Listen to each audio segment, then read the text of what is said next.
You notice that the user we're working with, IT guy, can run commands with the sudo prefix, which means he's executing them as root or the superuser.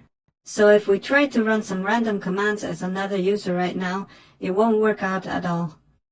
Let's check this out. We're gonna log in as the user smiley girl, input our password, and try to run a command that requires elevated privileges. Let's get our hands dirty with sudo apt install zip, which is just installing the zip package using the apt tool. It's pretty clear that this command needs root rights since it starts with sudo. Otherwise, it's not gonna run. This command is gonna ask us for a password, and when we type it in, it will deny us the right to execute it.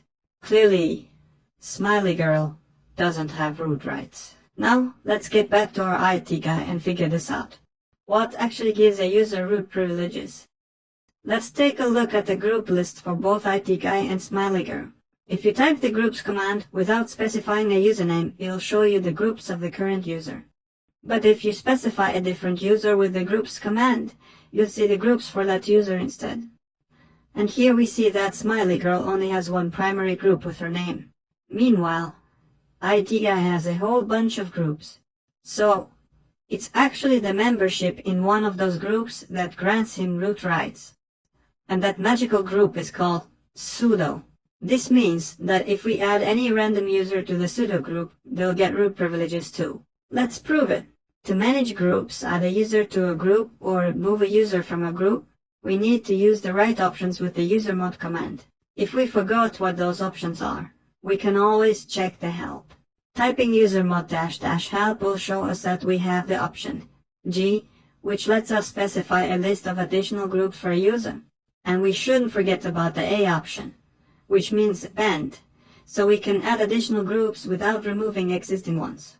Alright, let's print out the list of groups for smiley girl one more time and add her to the sudo group. We can do this with the command sudo usermod -a-G group sudo smiley girl. Then hit enter.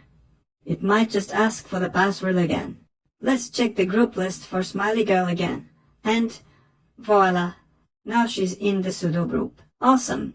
Now, let's see if she can actually run commands as root. Let's log in as her again. We'll try running sudo apt install zip. And look at that. It works like a charm now. So, being a member of the sudo group really does give a user root rights. If we want to take those root rights away, we just have to remove the user from that group.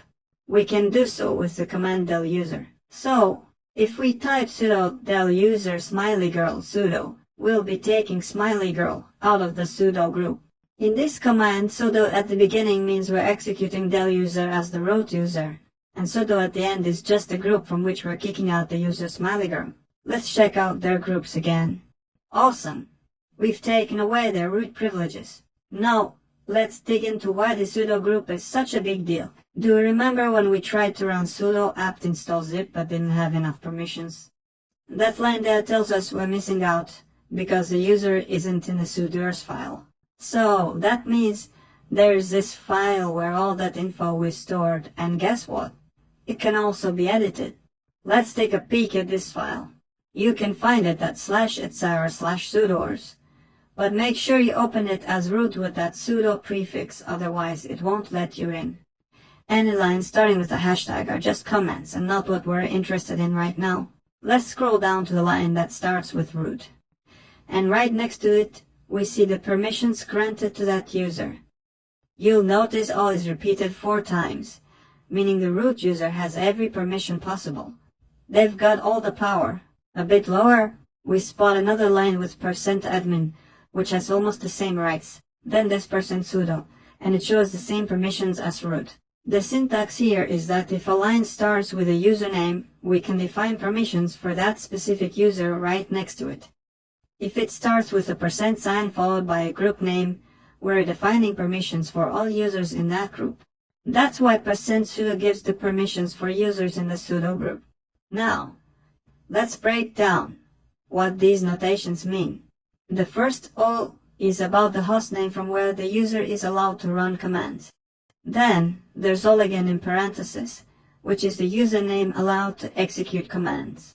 After the colon, you get the group name, and the last all lets you specify a list of commands accessible to that user.